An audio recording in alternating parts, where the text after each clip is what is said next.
Bonjour, nous sommes très heureux avec Hervé Rony de vous accueillir pour cette traditionnelle conférence de presse de la SCAM, qui évidemment cette année n'a pas lieu malheureusement à La Rochelle, mais nous sommes dans les locaux de la SCAM et nous enregistrons cette conférence avec Hervé. Donc vous dire, on va faire un petit point comme on fait chaque année finalement, à la fois sur l'actualité de la SCAM, nos relations avec les producteurs, le contexte français, le contexte européen, et puis je vais commencer par en fait les mesures qui ont été prises par la SCAM en raison de la crise sanitaire que nous venons de traverser, j'espère, et qu'il n'y aura pas de récidive à la rentrée ou à l'automne. Donc en fait, la SCAM a réagi très rapidement en mettant sur pied des aides directes pour les auteurs, notamment un fonds qu'elle gère en direct. C'est un élargissement en fait de son fonds d'aide sociale. Donc ce fonds d'urgence a été abondé à hauteur de 800 000 € par la SCAM et il est géré donc en direct par une commission constituée d'auteurs et d'autrices de tous les répertoires de la SCAM. À ce jour, nous avons soutenu 324 auteurs pour un montant de 272 000 €. D'autre part, nous avons mis en place un fonds de soutien avec le CNC, à la fois pour les auteurs de l'audiovisuel et pour les auteurs du web, qui est conçu comme un supplétif en fait, aux auteurs non éligibles aux aides de l'État. Donc ce fonds est géré par la SCAM, par les services de la SCAM et sera abondé par le CNC. En tout, entre le fonds de la SCAM et le fonds CNC, ce sont plus de 500 auteurs qui ont été aidés pour plus de 500 000 € à ce jour. D'un autre côté, les services de la SCAM ont beaucoup milité évidemment pour que le fonds TPE change ses critères et nous avons obtenu gain de cause dans le sens où seuls les auteurs qui disposaient d'un numéro de SIRET pouvaient prétendre à des aides de ce fonds. Donc désormais, et c'est valable sur la période de mars, avril, mai, et peut-être ensuite, les auteurs ne disposant pas d'un numéro de SIRET pourront donc déposer un dossier auprès de ce fonds TPE. Donc voilà, pour les aides, je pense que j'ai à peu près fait le tour pour l'audiovisuel. Peut-être dire en complément, c'est que de son côté, la SCAM a évidemment face à elle des perceptions qui risquent de baisser évidemment substantiellement compte tenu de la baisse du chiffre d'affaires publicitaire, notamment des chaînes privées, évidemment. Donc ça, on ne va pas donner de chiffres aujourd'hui parce que donner des chiffres aujourd'hui serait prématuré et on fera un bilan beaucoup plus précis économique au mois de septembre pour voir exactement où ça nous emmène. Donc nous, on a un décalage dans le temps, ce qui fait qu'en tant que tel, dans l'immédiat, nous avons eu des perceptions d'un bon niveau au premier trimestre. On va sentir les perceptions avec un décalage à partir de maintenant qui vont baisser. Et évidemment, les répartitions aux auteurs seront plus difficiles à organiser à partir du mois de janvier et d'une manière générale en 2021. D'ailleurs, ça confirme bien que pour d'une certaine façon, la crise est longue. Il y a la crise du confinement et ensuite une crise qui va perdurer au moins sur une année. Tout le monde est d'accord pour dire que la crise économique, elle va nous intéresser, nous concerner au moins jusqu'à l'été prochain, voire l'automne prochain. Donc ça, c'est la difficulté particulière que nous avons aujourd'hui. On a la chance quand même, en même temps, à la SCAM, d'avoir la stabilité des recettes du service public, sur Radio France ou France Télévisions. Donc on est en tout cas dans une situation là-dessus un peu tendue, mais pour l'instant, il n'y a pas eu de risque immédiat. La boîte a pu tourner avec du télétravail et on a finalement assumé nos répartitions. Donc de ce point de vue-là, les choses sont... C'est la rentrée qui va s'annoncer quand même un petit peu plus compliquée à la SCAM. Je vais juste dire, concernant le bilan 2019 de la SCAM, on a publié les chiffres là très récemment à partir de l'Assemblée Générale qui a approuvé ces montants. On a des montants qui ont été satisfaisants l'année dernière. On a 4% à peu près d'augmentation de nos perceptions à 110 millions, c'est un bon niveau. Mais il faut faire attention à une chose, on pourra y revenir, c'est que les perceptions récurrentes, c'est-à-dire les perceptions qui sont l'expression et la conséquence de nos accords classiques, stagnent. On voit bien que l'audiovisuel traditionnel stagne, que les recettes des chaînes publiques n'augmentent pas, on pourra en dire un mot tout à l'heure, qu'il n'y a pas de recettes publicitaires en hausse du côté des chaînes privées, voire un tassement. Donc, et là, je parle indépendamment du Covid. Donc on sent bien qu'on est à un vrai palier aujourd'hui. On a connu 20 ans de progression des recettes publicitaire et de manière générale l'augmentation permanente des chaînes. Et aujourd'hui, le relais du numérique ne se fait pas complètement. Il n'y a pas de commune mesure entre ce que peuvent verser France Télévisions et même un Netflix aujourd'hui. La part du répertoire est plus faible, donc là aussi, le relais du numérique n'est pas suffisant pour assurer une augmentation de nos recettes.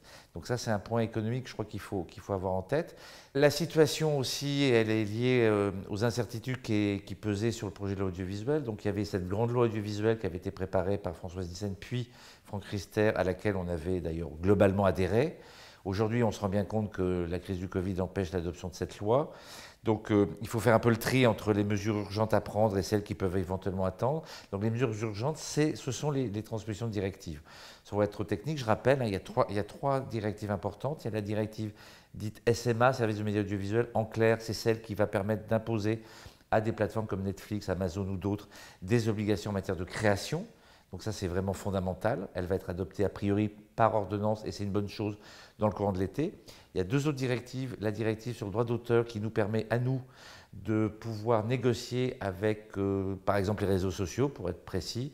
C'est une directive qui va nous permettre et qui d'ores et déjà nous a permis d'entrer en contact avec Facebook. Donc ça sera long, mais c'est très important. Ça conforte aussi les négociations qu'on doit mener bientôt avec YouTube pour avoir un nouvel accord. Donc voilà, ça c'est très important. Et la dernière directive plus technique s'appelle Cap Satellite, qui gère d'une manière générale la gestion du câble et satellite en Europe, est importante aussi parce qu'elle conforte la perception de nos droits auprès des distributeurs de programmes télévisés. Donc ça, c'est trois directives qu'il faut absolument adopter, par ordonnance ou pas, mais en tout cas c'est essentiel. S'agissant d'autres dispositions de la loi audiovisuelle, et je vais vite, il y avait l'organisation du service public, la création d'une holding, France Média. Très sincèrement, la SCAM n'a jamais dit ni oui ni non à cette création. C'est un problème de gouvernance du service public. On était assez sensible à l'idée que le CSA ne nomme plus les présidents, mais que le président de cette holding soit nommé par le conseil d'administration. Donc ça, c'est important. Bon, maintenant, si la création du holding n'est pas immédiate, sincèrement, nous, notre questionnement, notre interrogation, ce sont les moyens du service public. C'est est-ce qu'on va maintenir ou pas France 4 ? Le gouvernement est d'un silence abyssal en ce moment sur France 4. Je rappelle que France 4 est censé s'arrêter début août. On n'a toujours aucune réponse à la date d'aujourd'hui pour savoir si oui ou non la chaîne va continuer. Il y a donc l'organisation, les missions du service public et surtout la redevance. Vous savez que c'est quand même le marronnier de la SCAM. Ça fait depuis que la SCAM existe, je crois que la SCAM se bat pour l'augmentation de la redevance. Le gouvernement nous donne de très mauvais signaux. Gérald Darmanin a baissé d'1 euro la redevance. Le Premier ministre n'en a rien dit. Le Président de la République n'en a rien dit. Donc aujourd'hui, l'ambition pour le service public est un peu ambiguë de la part du gouvernement. À la fois, il voulait effectivement modifier la gouvernance, mais en termes de redevance, on le sait, la situation n'est pas satisfaisante et contrairement à ce qu'on dit, France Télévisions n'est pas surfinancée comparé à d'autres grands services publics, je pense à l'Allemagne ou à l'Angleterre. Donc là, on a un sujet et on rebondira, je crois, on l'avait dit, on rebondira au mois de juillet et au mois de septembre sur cette nécessité de défendre le service public. Donc ça, c'est l'urgence. Parce qu'au-delà des financements, en fait, ce sur quoi on est aussi très ferme en fait à la SCAM et où on a des envies aussi, c'est en termes de vision du service public. Parce que pendant la crise du Covid, en fait, on a redécouvert la télévision et notamment la télévision linéaire. On a tressé des lauriers à juste titre, rôle social, culturel, éducatif de la télévision, ce en quoi on se reconnaît complètement puisque beaucoup de nos auteurs et de nos autrices travaillent pour le service public. C'est même notre principal partenaire pour l'audiovisuel.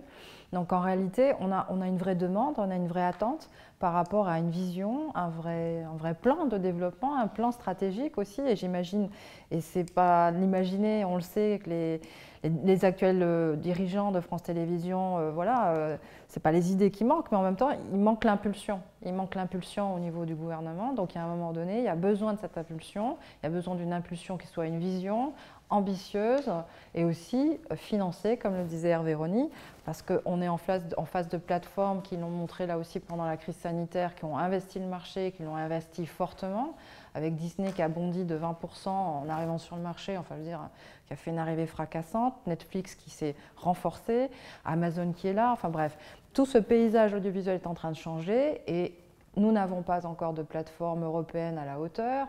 La plateforme de France Télévisions s'est améliorée, mais il y a beaucoup à faire encore. Donc voilà, il y a vraiment des enjeux stratégiques. On a c'est un peu de Salto, mais là aussi, tu ne vas pas arriver. Enfin, voilà, Salto n'est pas il y a des enjeux stratégiques là qui nous semblent importants. Et comme le disait Hervé, on a la volonté, et on l'a toujours eu à la SCAM, de soutenir le service public, mais un service public avec une vision, avec une ambition. Et ça doit venir du gouvernement. Oui, je pense que les équipes de France Télévisions ont fait, il faut le reconnaître, quand même un travail important depuis 2 ans pour réformer France Télévisions et placer France Télévisions, je veux dire, le numérique au centre de France Télévisions. Donc c'est pas facile. On a d'ailleurs des relations plutôt enfin, de confiance avec la direction de France Télévisions, mais ça ne suffit pas. En effet, il y a l'impulsion des pouvoirs publics qui nous semble là-dessus très important. Et d'ailleurs, on est en phase là-dessus avec les producteurs.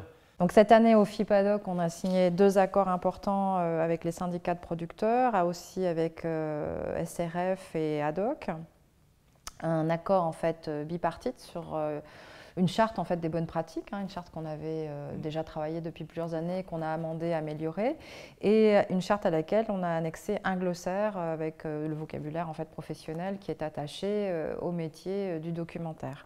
Donc ça c'était important, c'est quelque chose qu'on a donc signé en janvier 2020. Sur la lancée, et parce que je pense qu'à force finalement de se rencontrer, de dialoguer, d'échanger sur nos problématiques professionnelles, on a pris certaines habitudes de dialogue, donc on a sollicité France Télévisions pour relancer la charte tripartite. Il y a eu un accueil favorable de France Télévisions, mais aussi des syndicats de producteurs. Donc nous avons relancé cette négociation. Malheureusement, on a commencé juste avant la crise sanitaire, donc tout s'est arrêté, mais je pense que, c'est même une certitude, les travaux reprendront à la rentrée, avec l'espoir évidemment d'aboutir, si on peut, en fin 2020, sur une charte tripartite qui là aussi est là pour baliser, consolider nos manières de travailler ensemble et faire en sorte que chaque acteur en fait ait un rôle bien défini, mais aussi quelque part ses droits et devoirs définis et qu'on ait pu négocier ça ensemble. Voilà, c'est important. Je crois que c'est important parce que on a des relations, parfois les auteurs ont des relations, je dirais, ambivalentes avec à la fois les diffuseurs et les producteurs. C'est pas toujours facile pour les auteurs de résister à un certain nombre de pratiques professionnelles ou d'absence de rémunération, parfois dans certains cas où l'auteur ne sait plus très bien quand est-ce qu'il travaille gratuitement ou pas. Et donc tout ça il faut reconnaître qu'il y a une bonne volonté en même temps. C'est-à-dire qu'il y a un constat qui n'est pas toujours un constat très positif des relations professionnelles qui existent entre diffuseurs, producteurs et auteurs, mais il y a un climat qui s'est créé depuis quand même 2-3 ans qui est positif globalement. Les producteurs eux-mêmes sentent bien qu'après tout, et les France Télévisions aussi, on a discuté aussi avec Arte, c'est pas tout à fait la même chose, mais que globalement, asseoir par des chartes, par des bonnes pratiques, des usages qui parfois sont discutables et qu'il faut corriger, c'est une bonne chose. Donc je pense qu'il y a une prise de conscience générale que ça fait plutôt du bien et c'est important parce que comme il y a une précarisation des professions, on le sait, ça ne va pas s'arranger avec le Covid, c'est important de donner aussi à chacune des parties des garanties et des conditions de travail plus satisfaisantes. Peut-être qu'on va terminer par un mot sur l'Europe parce qu'en fait, on a eu l'année dernière, en 2019, on en parlait tout à l'heure avec les directives, de bonnes nouvelles de la part de l'Europe. Mais ces bonnes nouvelles, il faut avoir l'honnêteté de dire qu'on les doit de certains États membres, comme la France, qui se sont bougés énormément, comme souvent d'ailleurs, il faut le reconnaître. On a quand même de la chance en France d'avoir des pouvoirs publics, on râle parfois, mais qui soutiennent le droit d'auteur. Mais on a aussi eu un Parlement qui a fait un travail formidable l'année dernière en faveur du droit d'auteur. Et aujourd'hui, on s'inquiète un peu, comme bien souvent malheureusement, parce que les bonnes nouvelles ne viennent pas toujours de la Commission, de l'absence aujourd'hui de plan de relance fort du secteur des médias et de la culture en Europe. On a eu des belles promesses pour l'instant de M. Breton, le commissaire français. On a des commissaires comme Maria Gabriel qui sont des vrais soutiens à la culture et aux droits d'auteur, mais on attend un grand plan de relance. On l'attend en France d'ailleurs, on n'a pas eu aujourd'hui de plan de relance sur les médias et la culture comme il y en a pour l'automobile ou le tourisme, même si le gouvernement français prend un certain nombre de décisions. Mais c'est vrai qu'au niveau européen, on attend beaucoup. L'Europe a encore une vision de la culture extrêmement patrimoniale, très classique, où on aide des secteurs très traditionnels. Et l'Europe a un peu de mal aujourd'hui à développer des aides, que ce soit les musiques actuelles, l'audiovisuel, bref, ce que je dirais la culture populaire. Donc là, on a un gros travail à faire aussi au niveau européen sur l'implication que l'Europe peut donner et l'impulsion que l'Europe peut donner à notre secteur. Voilà, je crois. Ce qui est sûr, c'est qu'on traverse une année particulière, plus que particulière, qui va secouer tout notre secteur. Nous, je pense qu'on a mis en place des aides et on se le dit souvent, le fonds géré proprement, directement par la SCAM est ouvert jusqu'à la fin de l'année 2020.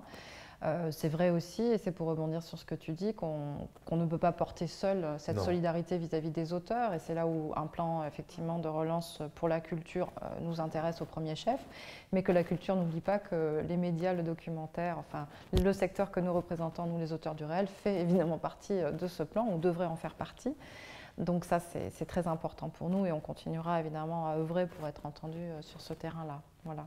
Parce que c'est vrai que la reprise d'activité n'est pas du tout évidente. On se rend bien compte là que la crise va être longue. On a eu des échanges avec le ministre de la Culture et on voit effectivement que les pouvoirs publics sont confrontés à la nécessité de gérer la crise sur la longueur. On a, je crois, terminé d'évoquer tous les sujets que nous avions envie d'évoquer avec Hervé Rony et c'est le moment de la révélation du palmarès des étoiles 2020. C'est un moment que tout le monde attend évidemment avec beaucoup d'impatience. Et je vais céder la parole à Carmen Castillo, qui était cette année la présidente du jury de ces étoiles, pour vous révéler ce palmarès.